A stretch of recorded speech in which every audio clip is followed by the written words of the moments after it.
Well, thanks for being with us today for our Friday 5 Live conversation. We're glad to have you all here today. And our session today is in honor and memory of our dear friend and colleague, Denise Sweat, who was a wonderful example to so many of us. She was so dedicated to student services and will be remembered for her positive spirit, energy, and her leadership. And if you have questions today or comments that you would like to share with us, please feel free to do so in the chat. And if you can please change the setting to everyone when you submit your questions and comments. And our host today is Meg Foster. Meg has spent over 20 years in higher education focused on student success initiatives and working in areas such as orientation, faculty development, online learning, student leadership, and first-year initiatives. And Meg, I will pass it over to you now. Thank you, Melissa. We are so glad to be together today. It feels very fitting that this is the way we're going to end this week. And I really appreciate Gail and Sam being with us. I'm going to introduce you formally in just a second. But as many of you may be aware, we began this series this fall to really honor the work of our friend and colleague, Denise Sweat, who spent her career in student services. And if anyone had a moment to get to work with her, I think we all know that we've left feeling lighter and better and more committed to the important work that we were doing. Unfortunately, Denise left us on Sunday and after a lengthy illness. So, sorry, we would like to give everyone the opportunity today, if you are listening in and you've had the chance to interact with Denise, however casually. She was one of our favorite Friday 5 Live guests.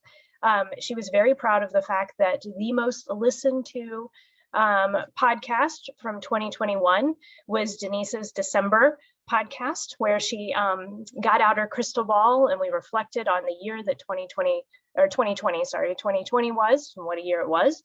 And then she helped us predict what would come in 2021. So she was a remarkable speaker and a remarkable leader. And so we began our series in September with Dr. Curry. It was a phenomenal conversation about leadership and Dr.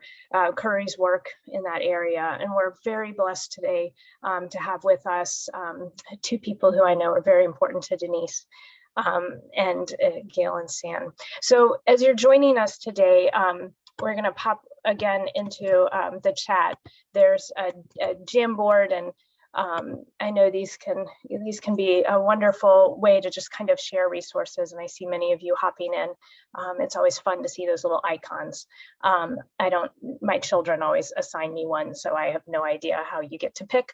But if you have a favorite memory or story of Denise that you'd like to share with us today, you're welcome to put it in the chat and we can transfer it to the Jamboard, but you're also welcome to put it directly in the Jamboard as well. So, and we'll make sure that we bundle this up and share it with Denise's loved ones, with Sally and Nico, who's pictured here. I just love this picture so much. It was one Denise sent to me with the directions. This is the picture you are to now use for me. Yes, ma'am. As we say, yes, ma'am. So Gail and Sam, we're just so grateful for your time today. I know we want to make sure this is a space for a little differently. You know, normally it's Meg saying, here are 5 questions that we're going to talk about today. But we do really want to honor this as a place where folks want to, connect and share memories and have as a space for reflection and grief. Then that's okay. This is a safe space to do that today. We've got Gail Rulloda joining us from Napa Valley College, all the way up you live in a beautiful place, where she serves as a full-time counselor for disability support programs and services. And I know that Denise was particularly excited about the fact that you're in the EDD Educational Leadership Program at San Francisco State University, and fascinated about your research that you're doing regarding the California Community College system, which is, I think, the largest one, right, in the United States, if I remember correctly. And we also have San Lu joining us as well. And he's fortunate enough to get to work with Gail, or Gail is fortunate enough to get to work with him, whichever way it works. And he is the alternate media specialist at Napa Valley College's Disability Support Programs and Services. And was good to remind me that sometimes Jamboards aren't the most accessible tool. It's a fun one to have, and it's a nice one to have, but there are also other ones that may be better for our students and our faculty and staff. And San is also in the Educational Leadership Doctoral Program at San Francisco State. And I know that Denise was also equally excited and proud of you for being in that program as well. So thank you both for being here, and especially for being here today. It just, I really feel like it feels like an appropriate bookend to this week to get to have you both here. So thank you. Thank you. Thank you.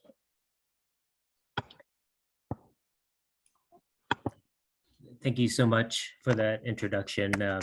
You're absolutely right. Denise was always an advocate for everyone kind of pursuing higher education, and no matter what form it may be, if it was through the traditional institution, if not just through professional development. And she was a huge advocate for all of us. And so, yes, some folks are putting some stuff in the chat, and I just copy some of that stuff into the Jamboard. And so we can save it later for Miss Denise Sweat and and her family. And so feel free to put in the chat, or just go ahead and open up that Jamboard. Please let us know if you still need access to that link. We have no problem sharing stuff. And we also want to take this time and let folks know that we want to give this space so we can actually have a few minutes. Those who knew or knew of Dr. Denise Sweat, please put it in the Jamboard, anything you'd like. Oh, if we could please add the link to the Jamboard, please, one more time. Looks like Miss Pauline has joined us. If this is the Pauline that I know, good morning. I know it's fun to get to see folks you know, right, in the and hopping on today. I love this. And I know she was, Denise actually got after me a few times in the most loving way possible, right, about the fact that why are you not getting a doctorate right now, Meg, and what can we do about that? And do you need help finding a program in the state of Virginia that you could participate in? But was also very gracious when I said, oh, I have 3 kids, right, that I can't, this doesn't feel like the right time. I mean, I think one of the things that she really helped me remember as we kind of tie in this theme of leadership is that it's really important to listen to your people, right? Listening to our students, listening to our staff, our teams, our faculty, like whoever it is that you're working with. It's so critical that we listen to them and really genuinely hear them. I know she was a very big advocate for, are we asking our students, right, what our students need? So when I said, oh, I don't know if right now is the right time, she was very respectful of that. I mean, still stuck in a few, like, Meg, time is ticking. Right. And Denise was very, very, if we can say, even infamous about every single time she sees you, like, yes, I haven't filled that out yet, or yes, I'm getting to that. We always had a reason, right, to meet it, because she'll get on everyone, right? So it wasn't just, any of us. She was kind of like bringing out and calling in, right? She was like, no, when are you going to get your doctorate? It's like, well, now that Gail and I are in the program, about a year, we passed our qualifying exams, yay. She was very excited to hear that. So it gives us the opportunity to continue on. But, Gail and I talk about this a lot. It's like, the letters, it's a constant reflection. It's like, what is this going to provide us? Right. And we're like, yeah, this for us, individuals of color going through these doctorate programs, I think we came to consensus, kind of traumatizing, right? You got your personal life, you got your job, and then you got a full-time, education. So it's like, is it for our kids, right? And what kind of stuff are we unlearning in our program, and what type of stuff Mm. do we have to learn. And so we're just really grateful Denise supported us all along this way. It's like, Denise, we need that letter of rec, right? I don't know how many folks are on this call. You're like last minute, and next thing she knows, when do you need it by? She's there for you, right? So a lot of folks on this call, I know she supported whatnot, but it's just one of those things. It's just second nature to her, right? When do you need it? When are you going to do it? And she would remind you, like, oh yeah, the application's due, Meg. Right. I'm going to take it one step further. Instead of when do you need it, she would call and say, I'm done. Like, oh. Right. And Meg, when you were talking about like she would get on you, it kind of reminds me of a quote from Audre Lorde. I've been kind of referencing her a lot in my work for the dissertation and just reflection paper. So it's almost as like Denise was angry, right? Like that we didn't start our program yet. But, you know, there's this concept of anger being like bad or good. And so the quote that I really love from Audre Lorde is that my anger is energetic and informative. My anger is in response to racist attitudes and to the actions and presumptions that arise out of those attitudes. So, you know, Denise encouraging us to get our doctorate and kind of getting mad at us for not, you know, going after it just yet. It is really like her response to these unjust practices that we kind of go through in our institutions. And speaking of learning and unlearning, San and I are very new to this type of practice. I love how you and Melissa in the beginning talked about access needs and how there is live transcript enabled. I just do want to kind of respect anybody that is visually impaired or has vision loss. In terms of access, I was just going to, after you introduced us, I was going to share my name and then give this visual of like what I look like and what Sam looks like on the screen to kind of to provide access to visually impaired folks in this space. So my name is Gail Rulloda. The way you spell my name is Gail, and I am a Filipina. And on the screen, I am a moderate or medium, like tan brown with long hair, and my background is that of a white wall. So this practice is even new to us, and sometimes I have to gently remind myself, or San has to kind of nudge me and say, hey, don't forget about this piece of access as well.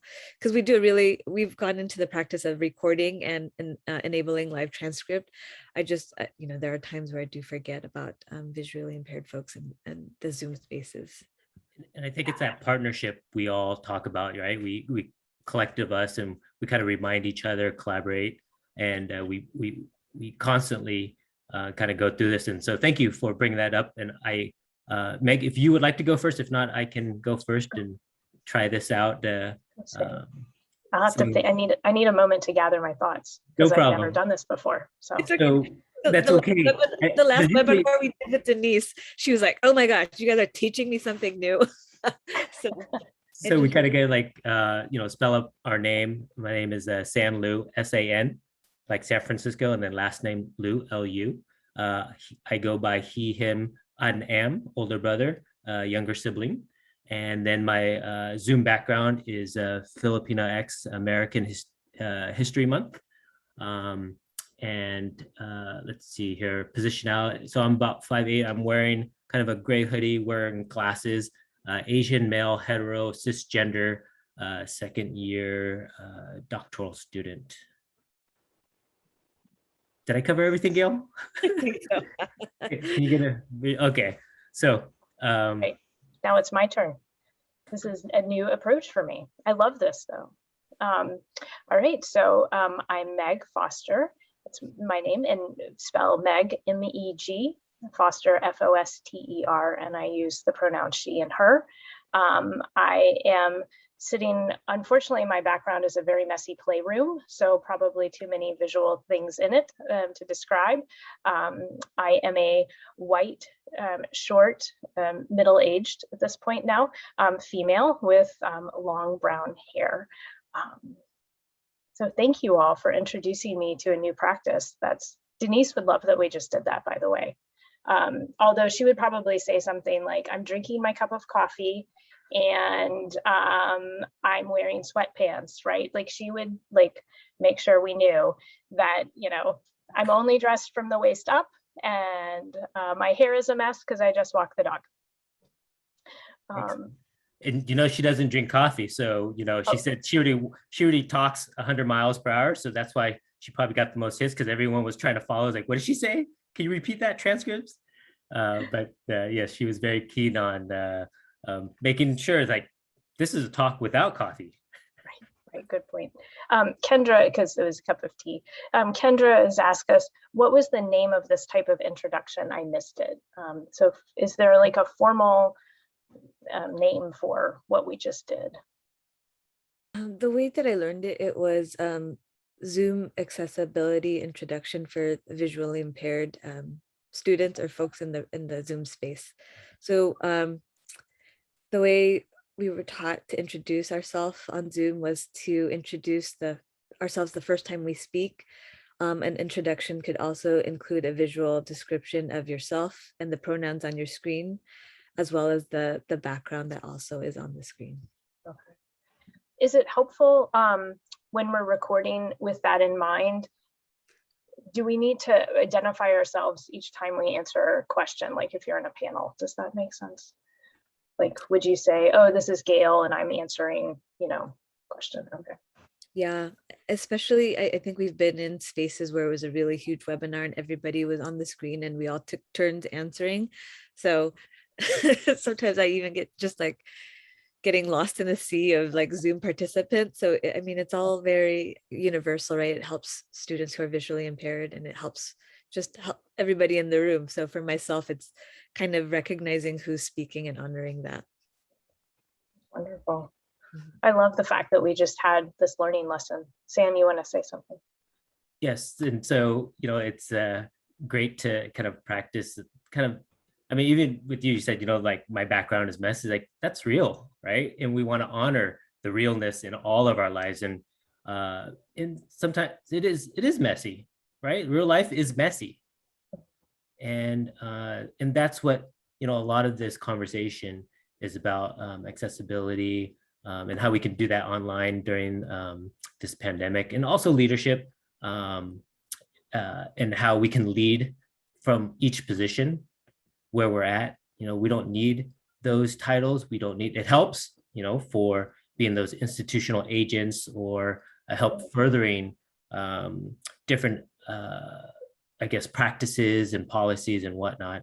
Denise was a huge advocate for a lot of these practices. So, no, thank you all for, and let us know if you have any more questions about that.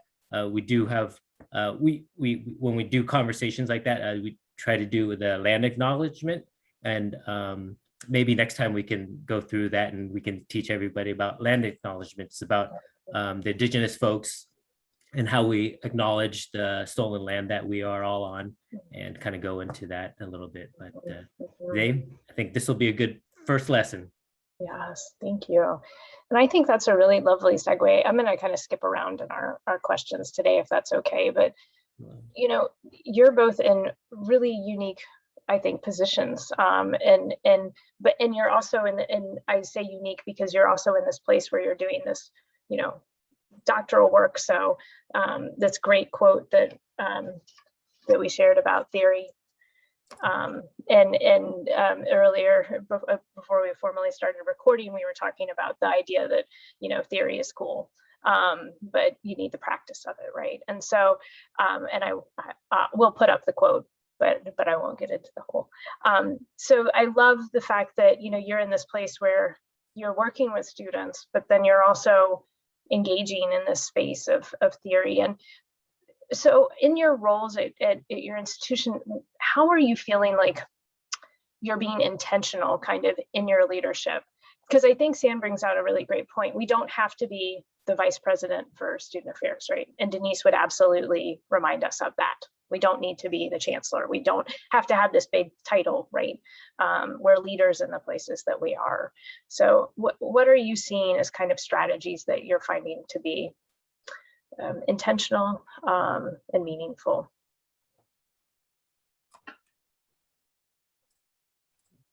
would you like to start, Gail, or Go for it. go for it? So I guess when I read the questions in terms of leadership, for me, I start breaking down like leadership, right, versus admin positions and the different types of approaches, right, even within leadership. And sometimes we label stuff good or bad, right? So for leadership, there's that collaborative, and then on the other side, in the Navarro and Wood, we have the controlling, right, the admin. And so we have visionary, we have task-oriented, inspiring, directing. So we have all these different types of leaderships and approaches and the styles, right? Authoritarian, transactional, transformative. And I believe what Denise, even without being able to name it, she was a transformational leader, empowering others to go beyond the call of duty, right? If everyone who knows Denise, that's kind of what she was all about, making us, I wouldn't say making us, right? Encouraging us to go further and beyond our call of duties. And we're like, wow, now we're making lunches because why? Student services folks need to eat, right? All of a sudden we put on that hat. Next thing you know, we are decorating for a holiday party. And you're like, so what does that have to do with our job description? Everything that Denise stands for. That's what that line at the end, we kind of joke about that in the community college, that other assigned duties, right? Oh, right. Whether you're on the West Coast or the East Coast, I think that we're in between the community college job description and other duties as assigned is a universal. Yeah. Love that. I love that. And it's important that I think we've quickly kind of come to a place in my experience where we do kind of assign labels, right? To this is my style, or this is the kind of leader I am, I kind of struggle. I struggle with that. I feel like that's really limiting. And that struggle is real. Is like, why, you know what? It's because of the situation, we change our styles, even if we're not aware of that, right? Mm-hmm. So when we're being democratic and we want to be inclusive, we're bringing folks in, but then all of a sudden the president gives you something right before summer lets out and you're supposed to turn it in, but what you need to be inclusive, but faculty's gone during summer, or whatever the situation. So you got to switch your leadership style. Mm-hmm. And sometimes you got to switch, maybe you switch your leadership style and your leadership approach, right? Where your approach was more democratic and inclusive, but for this one project, it felt more in order to hit the institutional norms, right? The status quo, we got to get those reports in because of what they're tied to. And maybe it's kind of bureaucratic or, less so. Mm-hmm. And being aware and being comfortable living, I think Gail and I, we talk about this, being comfortable living within the contradictions of our own institution. I would also kind of add to that, San. I think we are very used to being in the, just labeled as one type of leadership instead of recognizing that we're very fluid in terms of how we manage our leadership style. So some situations call for the, independent, solitary decisions, and then other times it does call for the collaborative events where we can take our time, because we all know some things are very time sensitive. And so when we are in those spaces where we have to make a decision by ourselves, we almost feel like guilt, because we kind of put ourselves in that almost like a binary where this is my only leadership style, and now I'm going outside of it.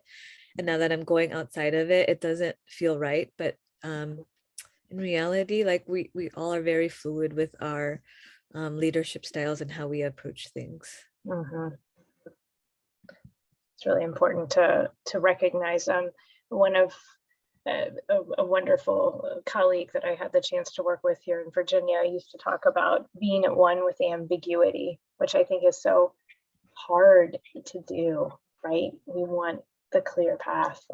And I think Denise was somebody who was really good about kind of embracing that understanding. So She was. so our Pauline is, I love it. Thank you, Pauline, for your saying thanks, Gail. Yes. I love this quote that some friends shared for Denise. I think it was Sylvia Dorsey Robinson who shared that Denise was always asking, how do you know your role in encouraging new educational opportunities or providing innovation for existing programs? You know, that was just in my interactions with Denise, kind of always, she was always thinking about what were new approaches, how could we, right? I really admired the fact that she very much did not want us to do kind of the status quo or, oh, this is the way we've always done things. I mean, that was like, it would have been fascinating to be in a staff meeting with her. Because I could just kind of see her visioning, like throwing, like, you know, toss that out the window. So in your roles, how are you encouraging these opportunities, providing innovation? I mean, you just shared with us a beautiful example of that, I think, in our practicing of, you know, describing ourselves for a visually impaired audience. So how do you know your roles in encouraging new educational opportunities or providing innovation for existing programs? I think for me, oh, Gail, if you want to go first, you can. I went first the other time. Well, I'm still processing. Still processing. So that's kind of you, Sam, to jump in to give her that process space.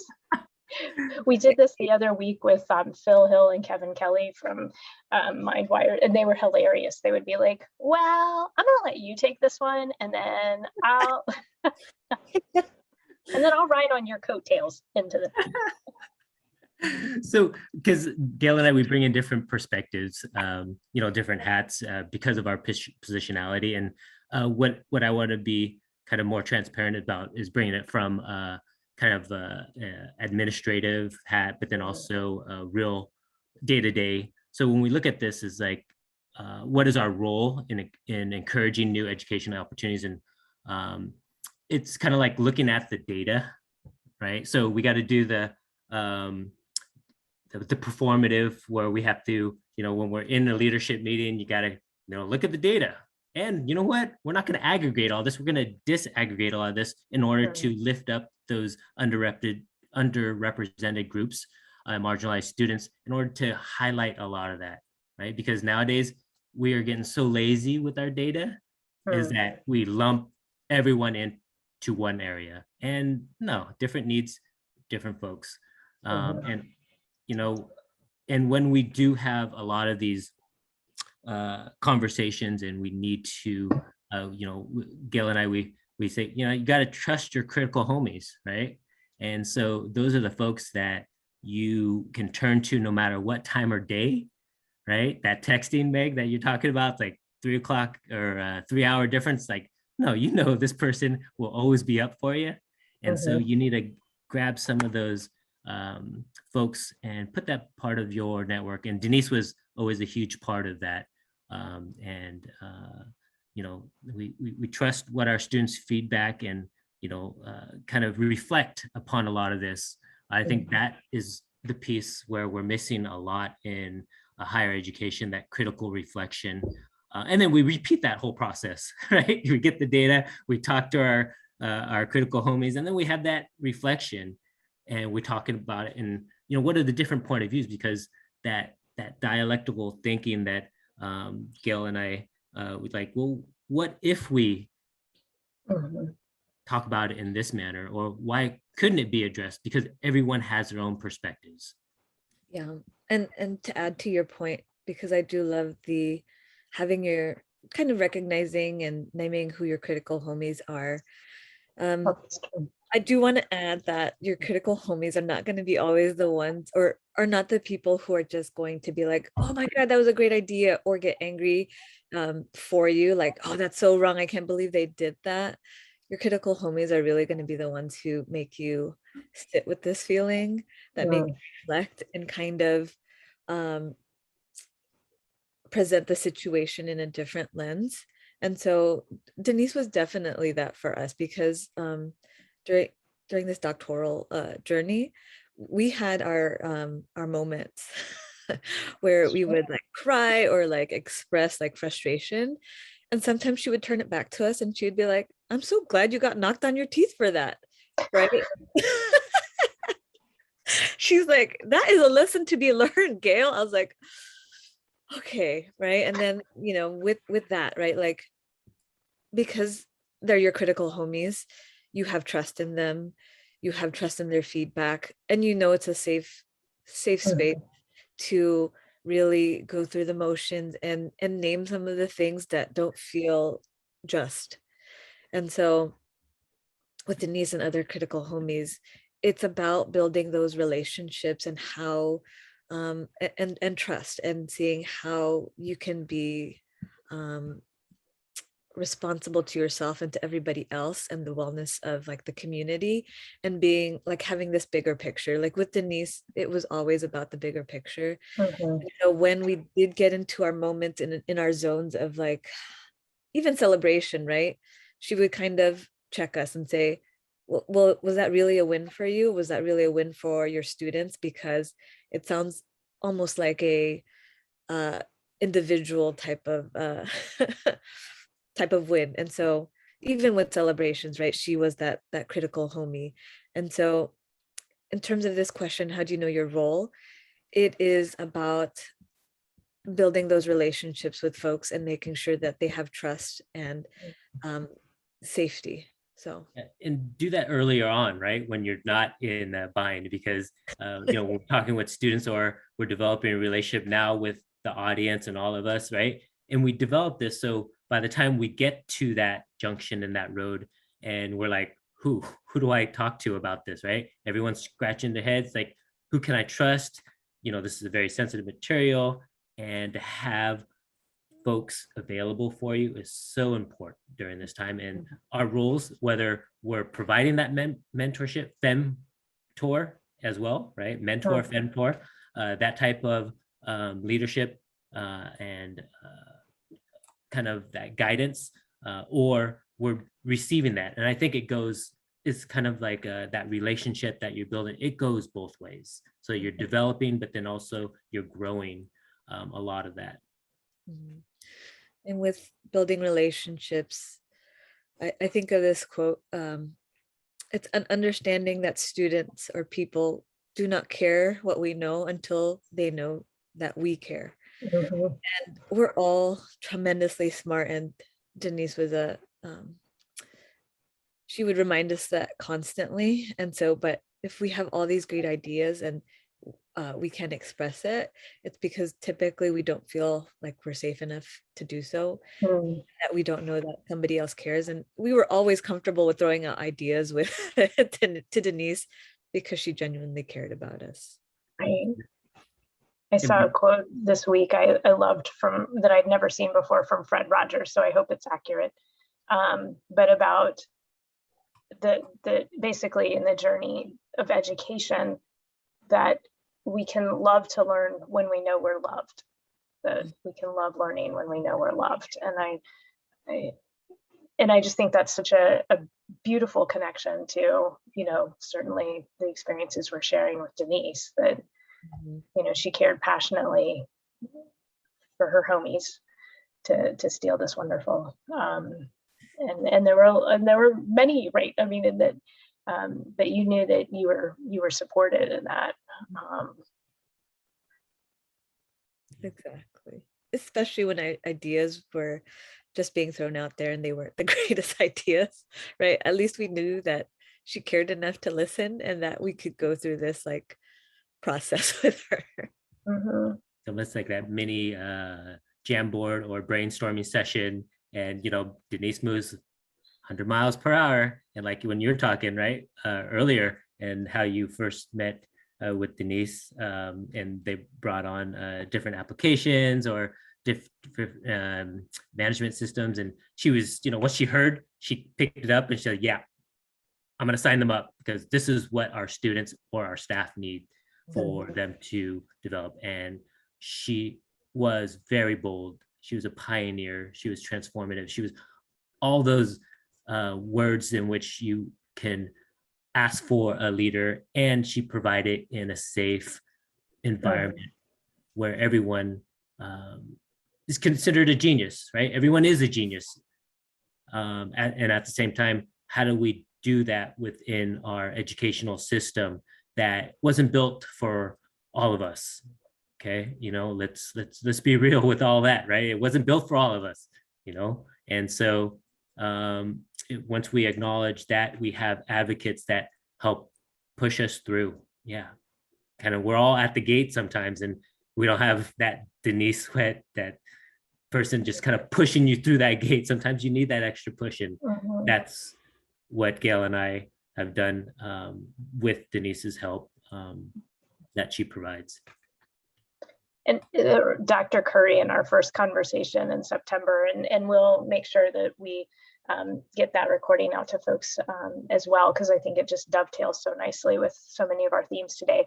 She talked about the people in her life who would kind of put the boot on her back and push her forward, right? And that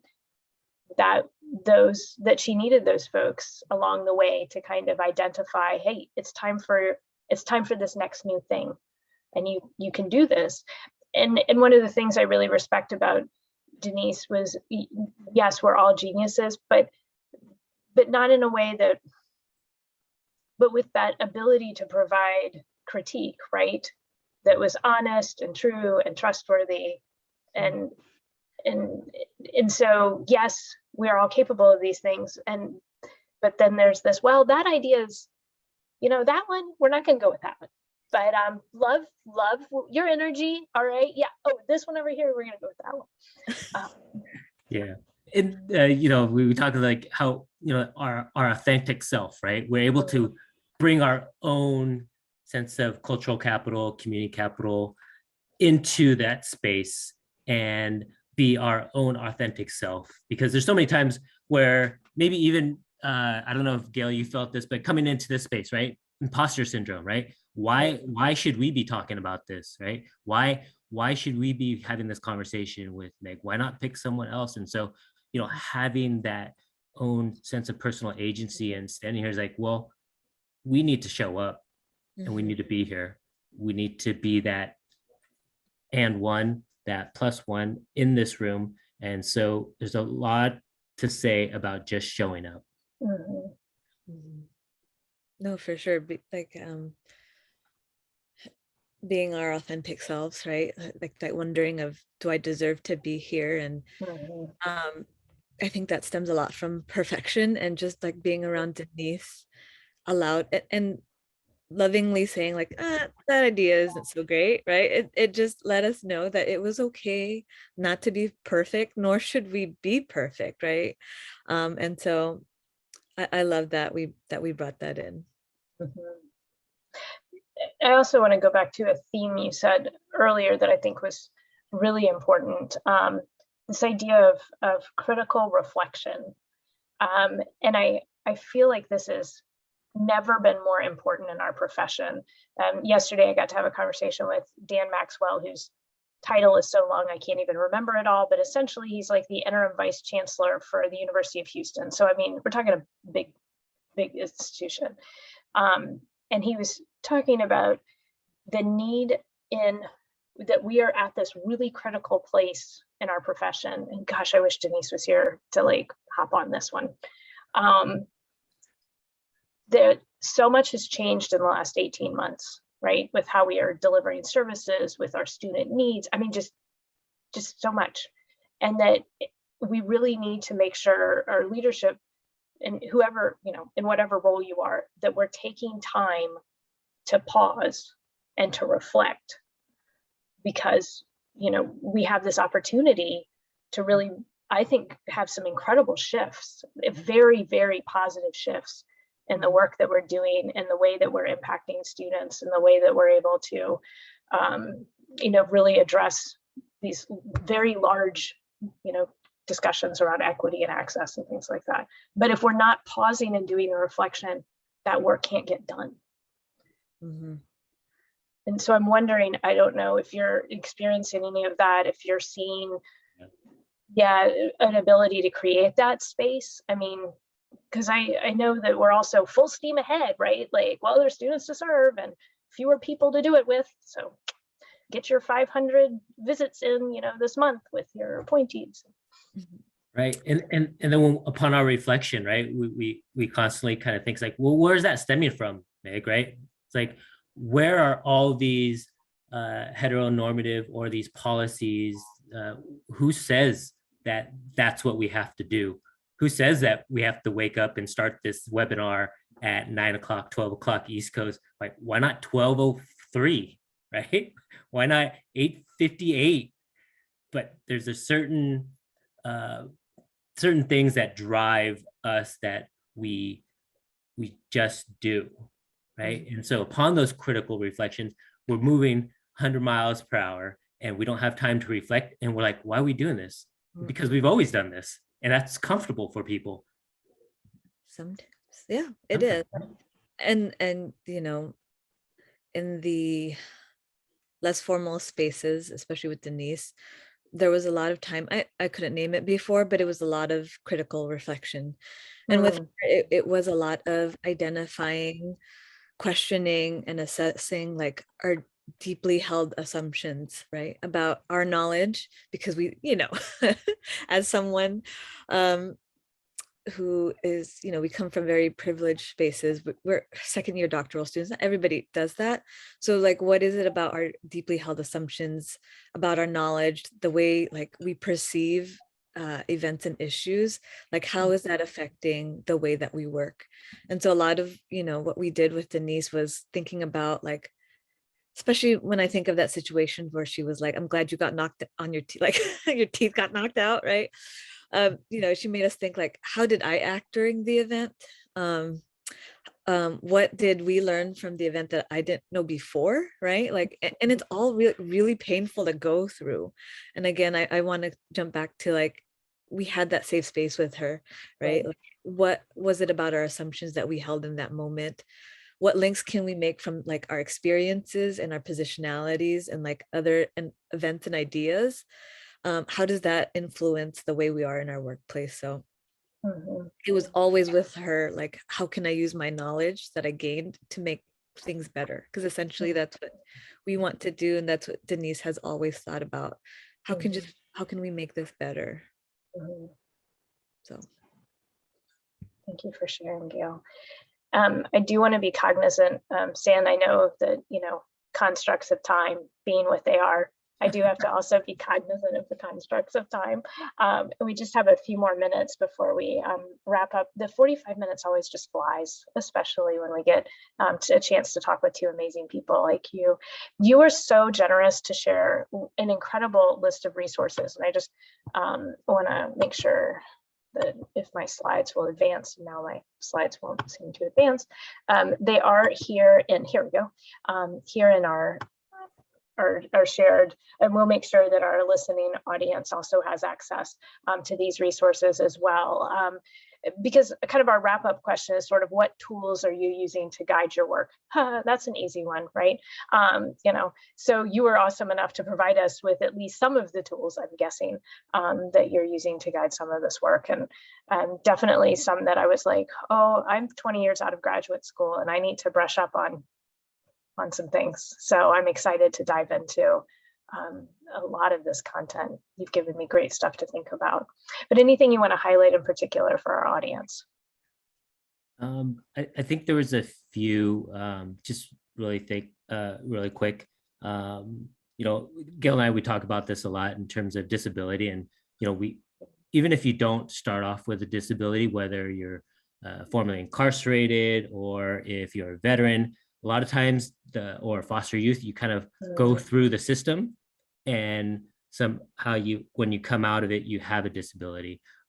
But also to the general public, it's like at any given time, we could also have a disability, whether it's broken leg or anything like that. So it's very important not only for ourselves to advocate, but advocate for others, but then as a community, right? The responsibility of our community to provide access is so important, not just for the individual with a disability, but for everyone. And we all will enter that space sooner or later, whether I'm wearing glasses right now or later if I need hearing aids and all that. So we just want to bring that into context as well. Thank you. Yeah. Gail, you put in our chat a definition that looks sort of an approach to understanding.